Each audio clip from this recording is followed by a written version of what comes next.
kurap na mga nakaupo. Creator natin. Yan. Pakyan, pumarusa. Pababa, pabulo sa pababa, sa pula, sa pula. Kain ng mga talagang mangkukulam is yung mga may bayad.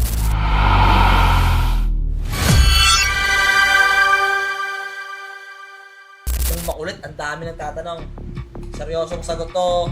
Seryosong opinion, kanya-kanyang opinion. Bakit daw hindi nakukulam, yung mga kurap na mga nakaupo? Ano idea mo to, Jojo? Unang-una ito. Umpisa ko sa ano? Sa normal. Yan, Ito. Ano to, medyo joke to, pero dahil daw masamang damo. Ito na yung pinaka punchline na or pinaka bullseye na ang mga gumagawa ng masama is inuuna nila ang kaligtasan nila. Kung mautak ka, kailangan pag pumasok ka, alam mo sa kalulusot, di ba? Or mga ano yan mga utak yan, hindi lang plan B yan eh. Hanggang Z yan. May kilala kami na sobrang yaman. Yun talaga tol. May plan B, plan D, hanggang Z yun. Politiko, korap. Ito pa, isa pa. Bonus sa sagot ko. Itanong ko sa'yo kung ikaw mangkukulam. Uunahin mo bang kulamin yung mga politiko na yan? Or kesa yung mga magbabayad sa'yo para kulamin to? Anong unahin mo? Yung may bayad ba o wala? Siguro may possibilities na nangyari din sa kanila na kapwa nila politiko nagpakulam sa kapwa nila politiko. Merong nagpapabayad na kulam. So, ang uunahin ng mga talagang mangkukulam is yung mga may bayad. Ganito, sa kalokohan niya, sa politika sa politika, meron dyan na nagpakulam sa kapwa niya, politiko, o kalaban niya. Bakit hindi tinatap na dapat ngayon may na yan sila? Kasi nga, yung sagot mo rin kanina, babalik tayo sa sagot mo. Inuna nila yung protection nila eh. Nag-reflect lang yun doon. Sabi ng mga kulam, may protector eh. May personal mangkukulam. Sa kanila yun. Sa kanila yun. Kung may personal security guard, meron siyang personal mangkukulam. Pwede. Ito na, tama ka doon. Pero kasi, kunyari ako, pinakulang kita, pero yung gabay mo malakas. At ikaw naman is napapagbintangan ka lang, para nga lumabas sa tao is masama ka. In a way na, utang hindi kita para mapatablan kasi wala ka namang ginawang kasalanan. Kasi para ka matablan is, meron ka dapat atraso talaga. Yun ang unang-una doon.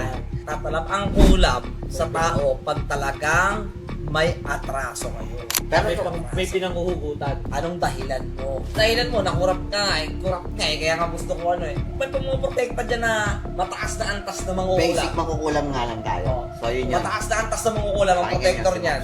Tama yan. So ako mangukulam ako, kinulang ko si politiko. May mataas na mangukulam niya na binabayaran ng politiko para hindi siya tablan ng mga ganyan. Hindi niya kakayanin yun. Pwede pa mamatay yung mangukulam doon. Harangin mo mga mangukulam, yung mga gabay na mangukulam ng mga diablo na o harangin mo, banatan nyo yung mga titira mangukulam. Yung mga orasyon at dasal yan. Sa isa lang siya hindi makakaligtas. Isa lang. Yung creator natin. Yan. Pakyan, pumarusa.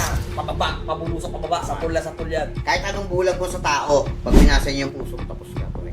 Kahit yun lang ang pwedeng pumarusa sa kanya. Tsaka siguro, pambalanse din ng mundo kasi yun eh. Hindi kasi lang pwede na puro mabuti. Tama. Kaya nandito tayo sa baba, may free will tayo eh. Maging tama. mabuti ka at maging hindi. May oras din yung mga yan, baka tinatamaan yan ngayon, hindi lang nataramdam. Unti-unti yan eh. Baka malay mo, meron din. Tama. Diba? Doon pa pasok. Basta kami, andito kami, panggamot, tumulo. Tama. Posible rin ba yung mga corrupt official na yan is may pangontra?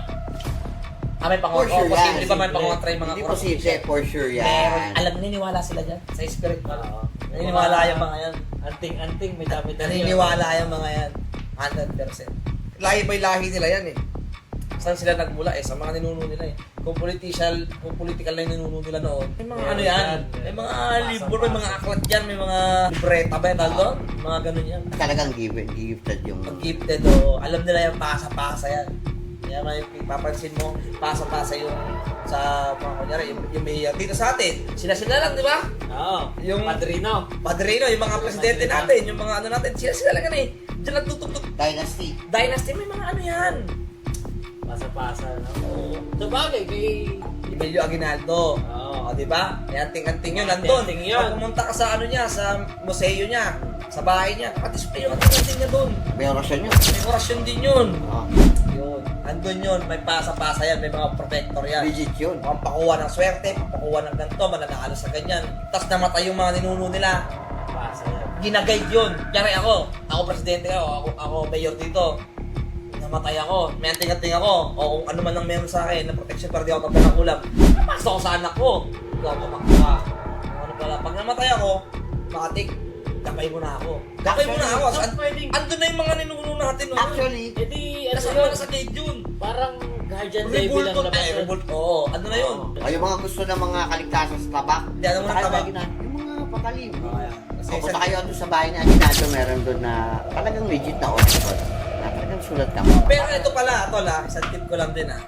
Mag-ingat kayo magbasa ng mga Oo, orasyon. baka iba maging Iba, epekto sa inyo. baka iba mabasa nyo. Tama. Oo, Huwag kamali ka ng isang letra dyan. delikato. Pag nagkamali ka dyan, masakit kayo lahat. Ikaw ahagarin yan. Pwedeng ikaw, pwedeng mga anak mo, o sino man malapit sa mahal mo sa buhay, yun ang tirahin para ikaw magsisi. Meron kasi, di ba, nangyari na tiyatanong kung ano yung inuusal mong orasyon. Ito uulitin ko Iulitin ko bilang nag-aral ng spiritual. Alam niyo yan, nag-aral kayo. Ang orasyon, sa isip lang yan.